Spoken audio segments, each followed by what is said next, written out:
उद्धव जी उन सारी गोपियों को समझाने लगे, अरे गोपियों, जिसको तुम अपना मित्र सखा समझ रही हो ना, बस साक्षात श्री हरि नारायण हैं। तब तो सारी गोपियां कहने लगी, हे उद्धव, हमें ज्ञान की पोथी ना पढ़ाना, वह प्रेम दीवाना है, हम प्रेम दीवानी हैं। हे उद्धव, हमें ज्ञान की पोथी पढ़ाने की जरूरत नहीं है, हमें बताने की जरूरत नहीं है कि वह परमात्मा है। हमें सब पता है कि वह परमात्मा है कि कौन है। हमें ज्ञान की पोथी पढ़ाने की जरूरत नहीं है।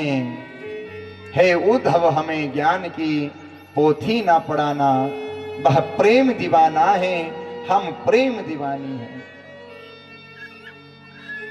और सारी गोपियां, हमारे ब्रज के संत भी बड़ा सुंदर भाव देते हैं, कहते हैं,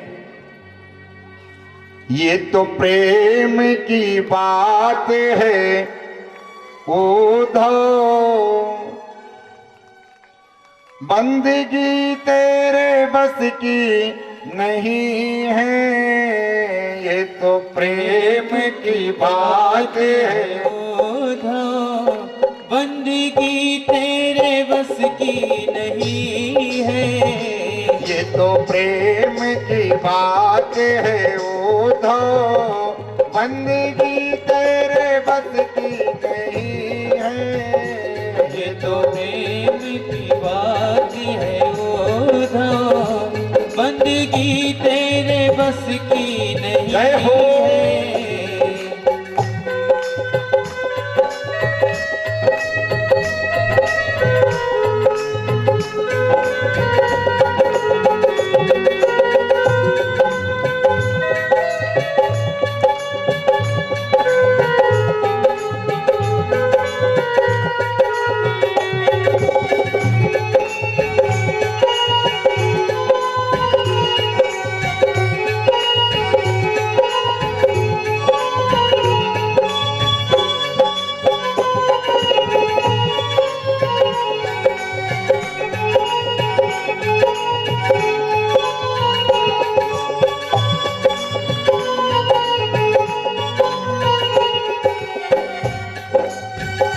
प्रेम वालों ने कब वक्त पूछा, उनकी पूजा में सुन ले है उद्धव।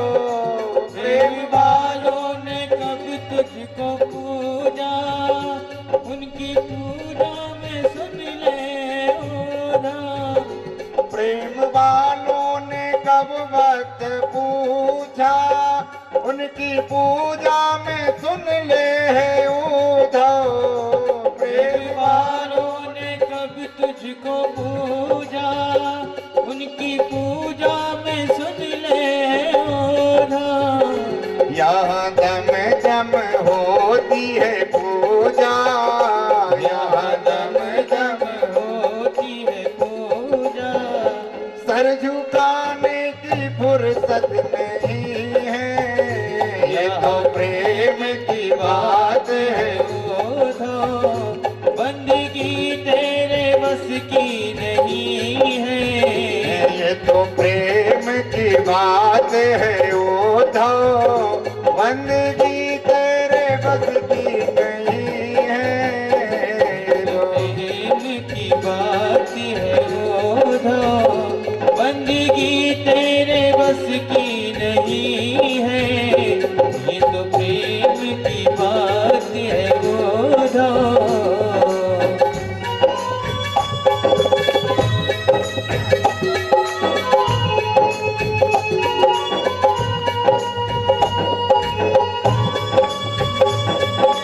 ताली बजाते हुए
बंदगी तेरे बस की नहीं है। ये तो प्रेम की बात है उद्धव, बंदगी तेरे बस की नहीं है। जिनकी नजरों में है श्याम प्यारे, वो तो होते हैं जग से निराले। जिनकी नजरों में है श्याम प्यारे, वो तो होते हैं जग से निराले। जिनकी नजरों में है श्याम प्यारे, वो तो होते हैं जग से निराले।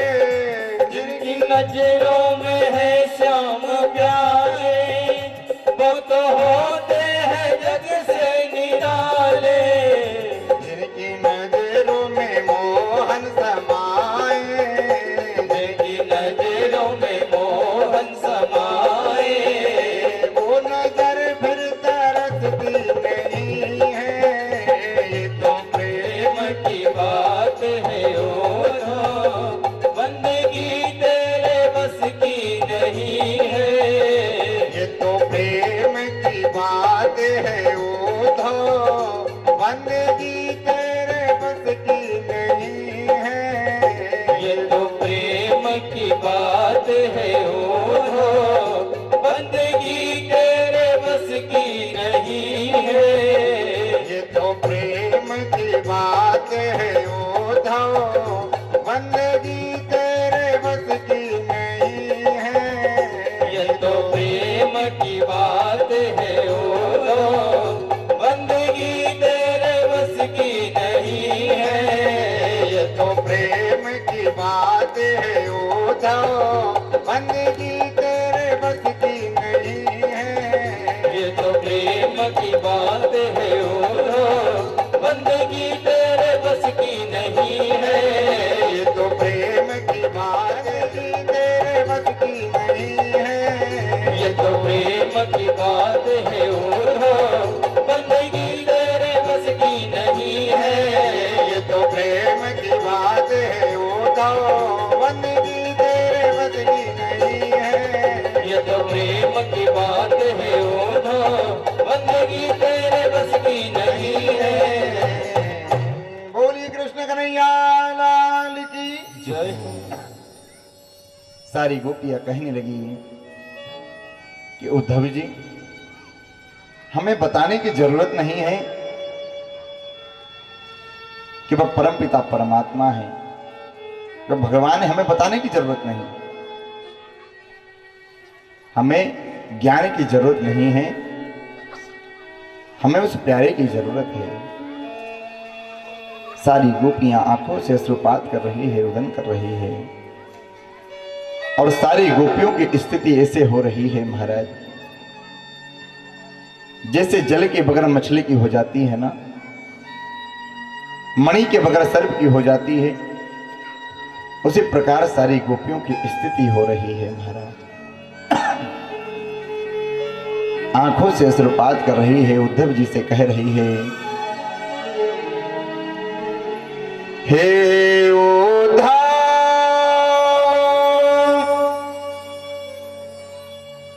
हमें ज्ञान की पोथी ना पढ़ाना। आंखों से अश्रुपात कर रही है, रुदन कर रही है महाराज। और स्थिति कैसे है गोपियों की, जैसे महाराज पेड़ में से, डाल में से महाराज एक पत्ता टूट करके गिर जाता है ना, उसी प्रकार सारी गोपियों की स्थिति हो रही है महाराज। मोहना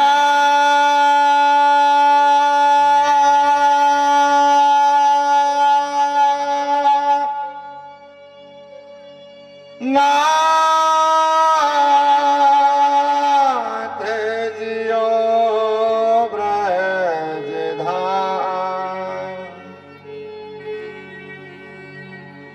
मोहना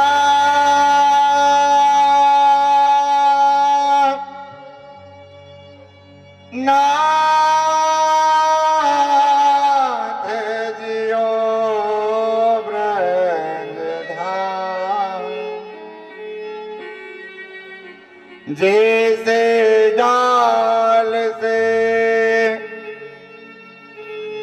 गिरता पत्ता, हवा की धारा ले जा,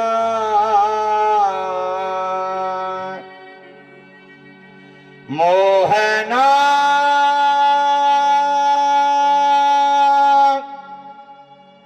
हवा की धारा ले जा।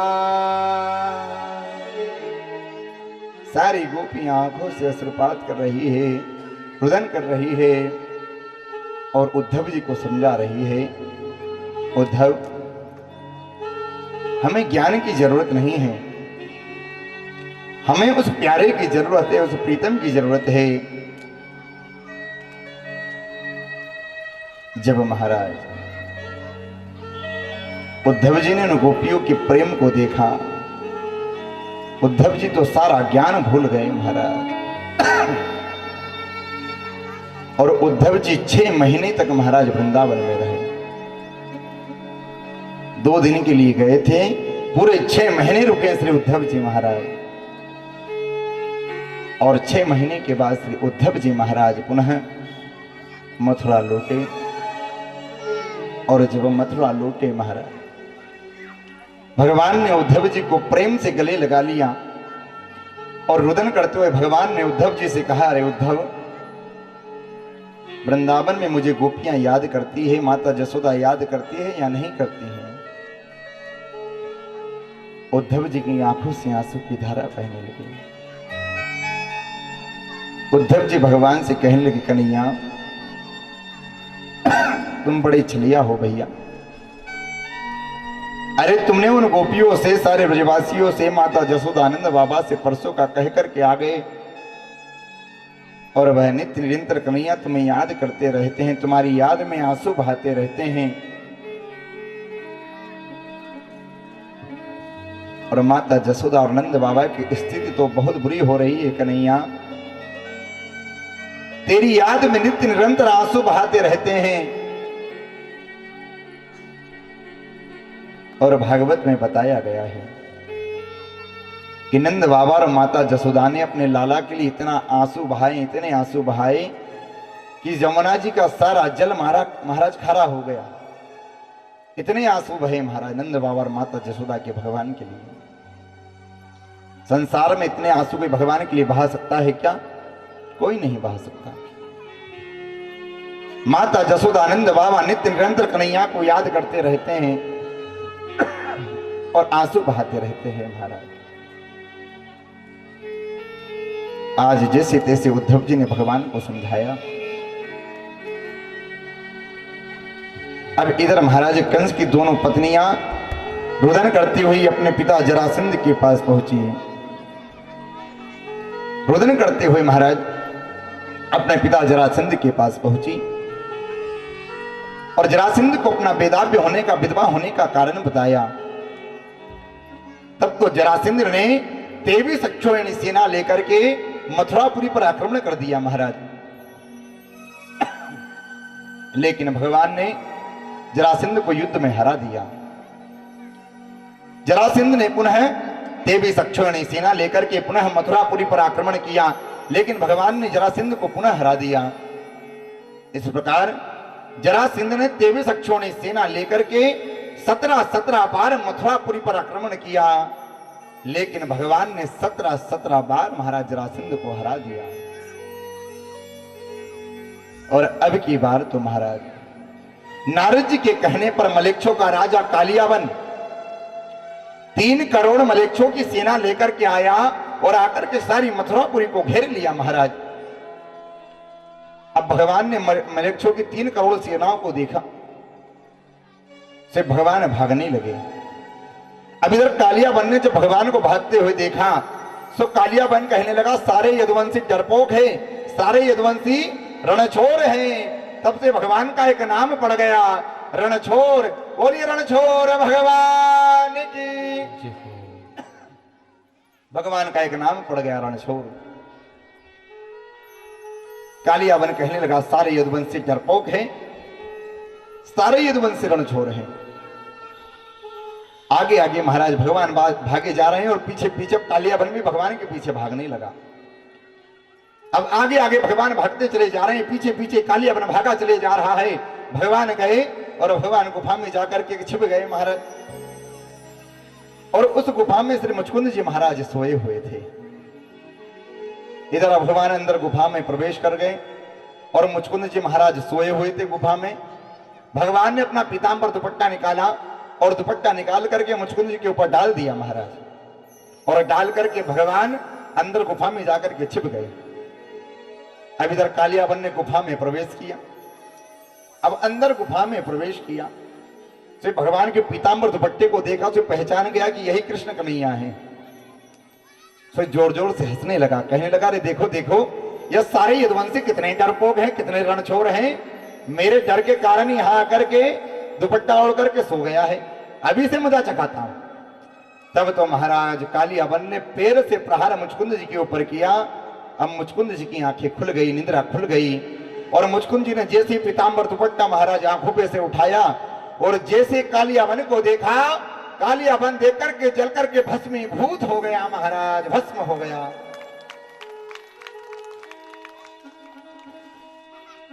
राजा परीक्षित ने श्री सुखदेव जी बाबा से पूछा, बाबा ये मुचकुंद जी महाराज कौन थे और ये गुफा में क्यों सो रहे थे और इनके देखने से ये कालियाबन जल करके भस्म क्यों हो गया बाबा, सब विस्तार से बताइए।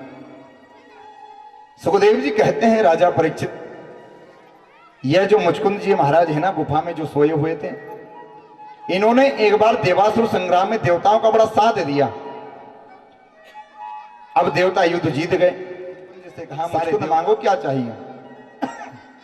मुचकुंद जी कहने लगे, भैया देवताओं, तुम्हारे साथ ये युद्ध करते करते बहुत थक गया हूं और अब तो मैं सोना चाहता हूं,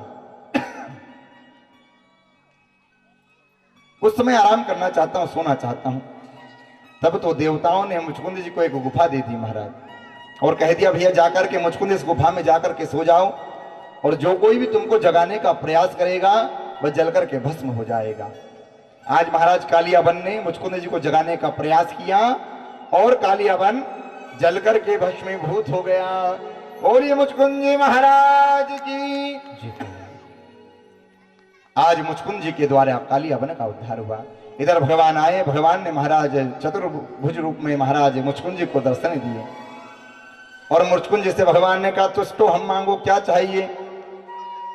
अब मुचकुंद जी कहने लगे, महाराज अगर आप कुछ देना चाहते हो तो यह वरदान दे दो कि मैं नित्य निरंतर आपकी भक्ति करता रहूं, आपका भजन करता रहूं। भगवान मुचकुंद जी से कहने लगे, भैया मुचकुंद, तुम्हारा ये जीवन तो तुमने सोने में गवा दिया, इस जन्म में तुम्हें हमारी भक्ति नसीब नहीं होगी, लेकिन अगले वाले जन्म में तुम हमारे परम भक्त बन करके आओगे महाराज। और उन्हीं मुचकुंद जी महाराज का जन्म कहाँ हुआ, उन्हीं मुचकुंद जी महाराज का जन्म इसी कलिकाल कलयुग में हुआ है, नरसिंह मेहता के रूप में महाराज। ये तो नरसिंह जी जो है ना, ये मुचकुंद जी महाराज ही नरसिंह मेहता के रूप में आए हुए हैं। भगवान ने कहा, ये तुम्हारा जीवन तुमने सोने में गवा दिया, आने वाले कलयुग में तुम हमारे परम भक्त बनकर के आओगे और हमारी भक्ति करोगे। और वही मुचकुंद जी महाराज का जन्म इसी कलिकाल कलयुग में जूनागढ़ में हुआ महाराज, गुजरात जूनागढ़ में हुआ महाराज। और इनका जन्म भी जो हुआ ना, बड़ा अद्भुत जन्म हुआ। और देखो, संतों का जो जन्म होता है बड़ा ही अद्भुत होता है महाराज। नानी बाई का मायरा तो आपने सबने सुना होगा, नरसिंह जी के जन्म की कथा तो आप सबने सुनी होगी। नरसिंह जी का जन्म हुआ महाराज, तो जन्म से गूंगे और बहरे, नरसिंह जी जन्म से गूंगे बहरे। अब इनके माता पिता का तो स्वर्गवास हो गया। अब इनकी जो दादी थी जय कुंवरी, इन्होंने नरसिंह जी का लालन पालन किया महाराज। और नरसिंह जी के बड़े भैया भी थे। इनकी दादी जय कुंवरी ने नरसिंह जी का लालन पालन किया, लेकिन इनकी दादी को हमेशा एक ही चिंता सताती रहती थी कि जब तक मैं हूं जब तक तो इसका लालन पालन चलता रहेगा, लेकिन मेरे बाद इस बालक का क्या होगा, इसका